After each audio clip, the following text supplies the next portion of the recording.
I just walked into maybe another continent because this garden has an antique Japanese influence in it. But it's all been possible because Beth O'Leary has some really neat ideas about gardening. Beth, thank you for allowing us here. Thank you for coming. And I want for you to tell us exactly what got you into this type of gardening. I'm a Buckeye. I'm a product of Ohio State University. I had the good fortune, I'm blessed to have a really good set of instructors. Really, from a very young person, I liked plants. Yeah. And got plugged in at the right place at the right time, and here I am. What led you to Nashville?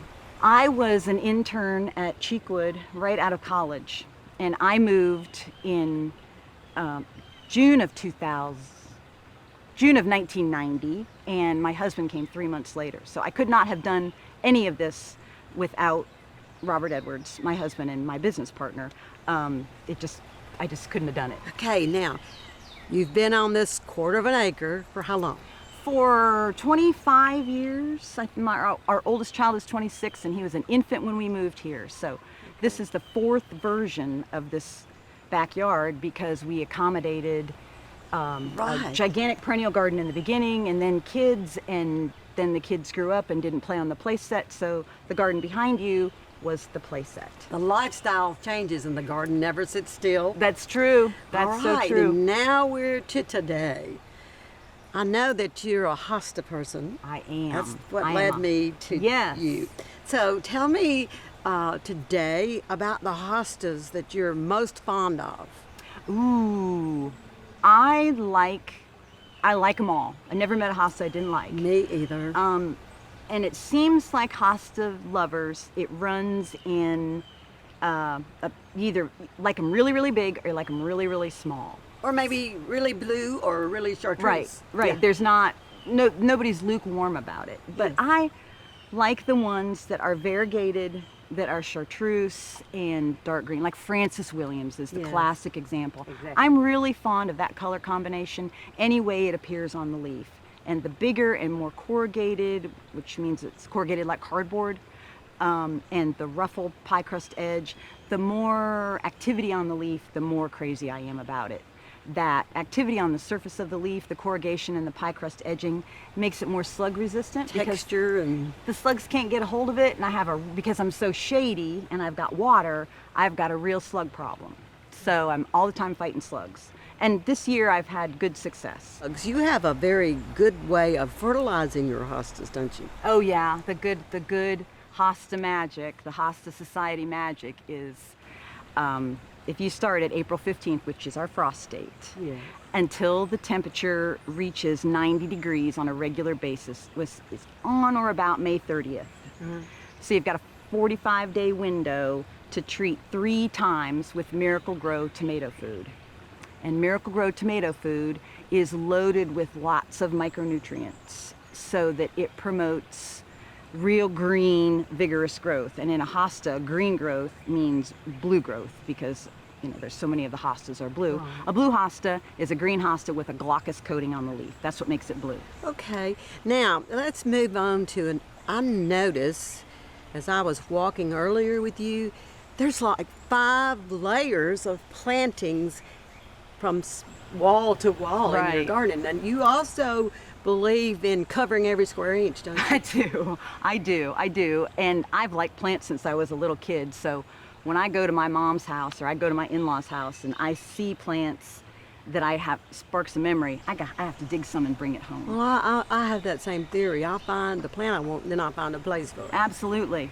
And some stay over there in pots. Yeah, I've got a little special area, just the holding area I call it. But I work them in. I do get them worked in. And you, even though you are shady, you've managed to, you have dappled shade. Absolutely. Some of it I've created, and others Mother Nature did for me. This yard had 19 box elder trees when we first moved here, and we have lost every one of them to storm damage. Yeah. So something had to go in their places, which is the reason for the massive amount of layers, because if you can't get height immediately, you can combine height with width and create density so that your neighbors can't peek in. You've conquered privacy, and how have you done that?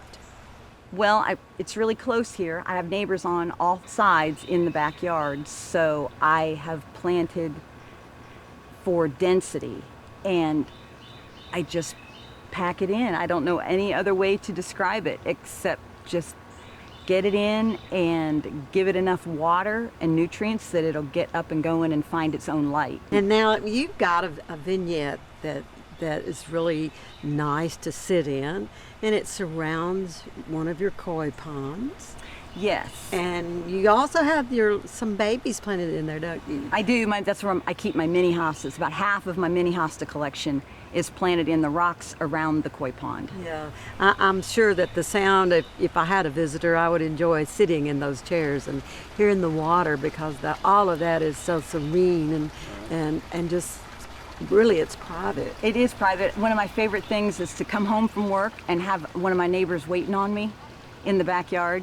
Yeah. Because they know they can come in the backyard. They know eventually I'll be in the garden. Yeah. And I get back to the pond and there they are waiting on me. How was your day? How are you doing? It's good to see you. That kind of thing makes me feel good. Well, that is part of the beauty of gardening, because it opens a door. It opens the door to friendship and questions and sharing. Mm-hmm. It's a group effort. My whole entire family helps me out here. My husband, Robert Edwards, my business partner and husband and lifelong friend, it seems like, adult friend definitely, and my 3 adult children, they help me a lot, because I'm just one person. Yes.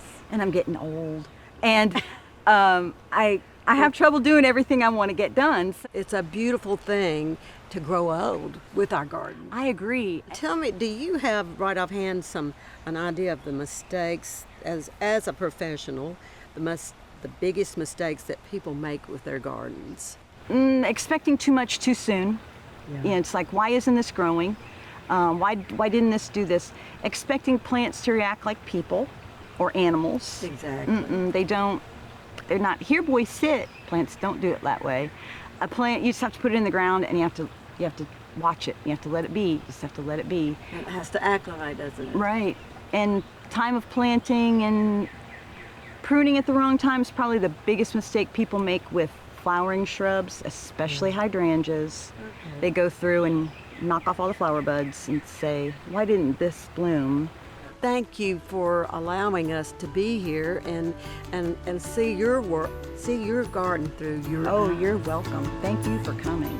For inspiring garden tours, growing tips, and garden projects, visit our website at volunteergardener.org or on YouTube at the Volunteer Gardener channel, and like us on Facebook.